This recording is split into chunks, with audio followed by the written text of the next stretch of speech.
Our first attempt at test flying the FuriBee Darkmax 220 failed because of a faulty flight controller. We've replaced it and this beast is now ready to go. Here we go. Wow.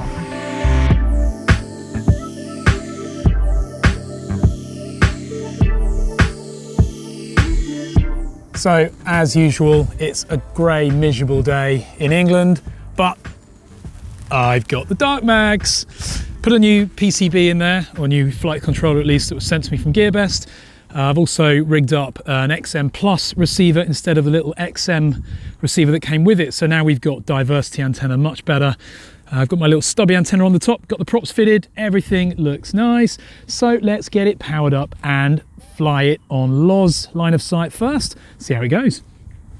So, transmitter on, blah, blah, blah. Yes, we know. Yes.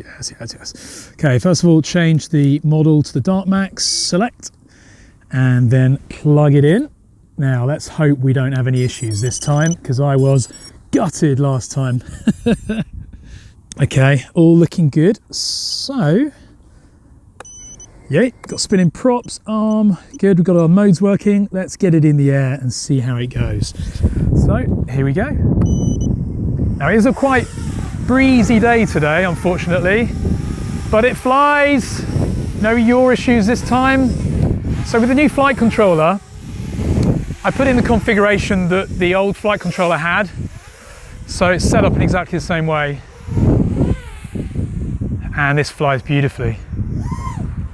And it's quick as well. This has endless power. I'm not even halfway up to keep it hovering at the moment. And yet this thing is flying beautifully. Really, really nicely. I'm taking it easy at the moment. Let's fly it around a little bit. Wow, I can tell that this thing is going to be awesome to fly FPV. It's just so smooth. Those props as well with the little winglets on the end are very, very quiet and hardly making any sound at all, despite the wind blowing against them as well. I mean, look at that quad, it looks lovely in the air. The Darkmax, and it is dark. I even use black heat shrink on my antennas. Okay, let's go for the all interesting punch. So we'll get it nice and close. And ready for the punch, here we go. Wow. Look at that, this thing is like a kangaroo of quadcopters. It's a shame really that it doesn't have the sound to go with it. I want it to be louder, but let's do another punch. Here we go. 3, 2, 1. Wow. Yeah, that thing is super fast. Really impressed by that. Wow, okay, let's have a look at some flips, see what it's like on the old Acro. So bring it over a bit closer. Yeah, very nice.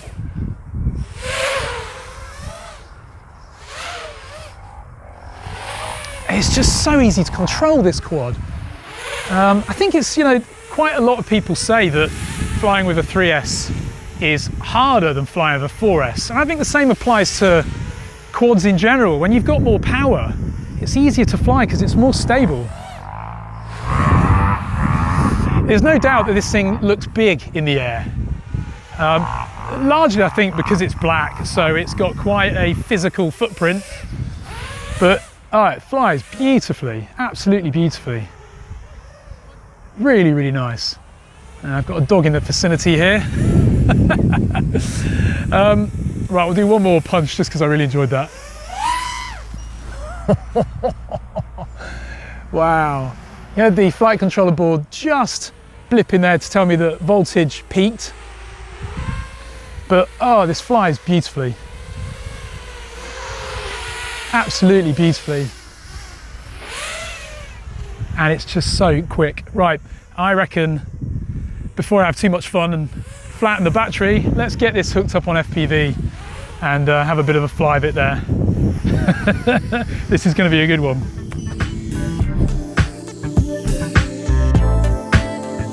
Now, sadly, the overcast day really doesn't do the camera quality any justice. Plus, having a factory Betaflight board, almost every element of the OSD was enabled, as you can see. It's a rather cluttered display. I always set my OSD via the Modes tab onto a switch, and so I toggled the display off before getting started. Moving the quad around, you can see the brightness and contrast transition between sky and ground is really good. The onboard CCD camera is doing a great job. It is, however, clear immediately that the FOV on this camera lens is pretty big. The aspect ratio also isn't quite right, but that could be adjustable via the controls on the rear of the camera, which allow you to tune it. Anyway, it's time to arm the quad and to get it up into the air, and what a great feeling quad it is.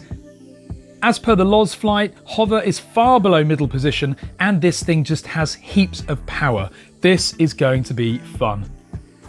So that picture is really, really nice. It's a big FOV on that lens, without doubt. But it's not a big issue. And I've got a dog chasing me.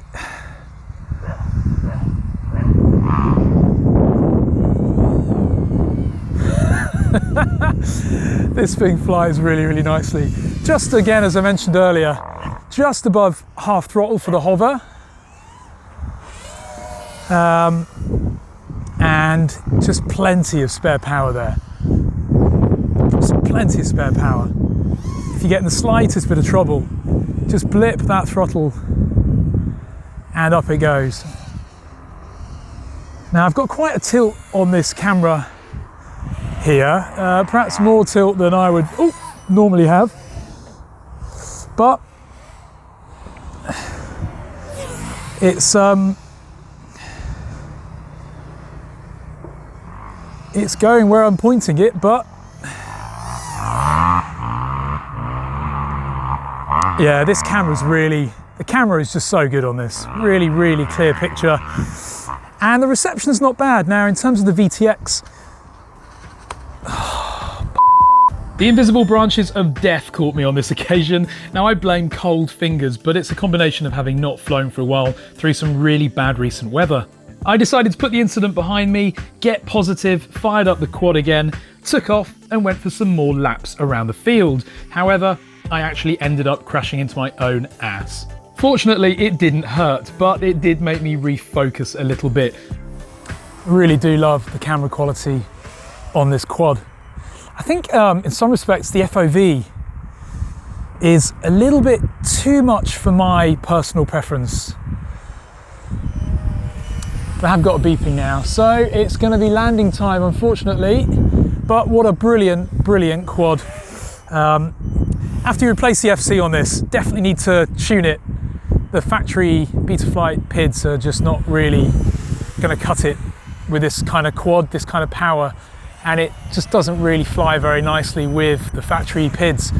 But it certainly is a great quad, massive potential, and you will not be disappointed. So let's land it and get to the positives and negatives.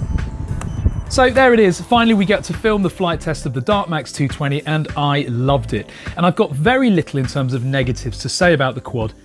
I did find it a bit of a handful in the air, but that's because of the wind, and also the flight controller replacement board had factory Betaflight PIDs, which left it feeling quite floaty, and as I mentioned, it was very windy as well. The FOV on the lens was too wide for me, but a lens is easily replaced and cheaply done as well if necessary. But overall, it's a brilliant quad, loads of power from those 25-50 kV motors, a brilliant specification and loads of features, especially considering the price. Links to the Darkmax 220 are in the video description, and you support our channel by clicking on our links, so we really appreciate it. Give this video a thumbs up and of course click subscribe if you're not already a subscriber. Thanks very much for watching.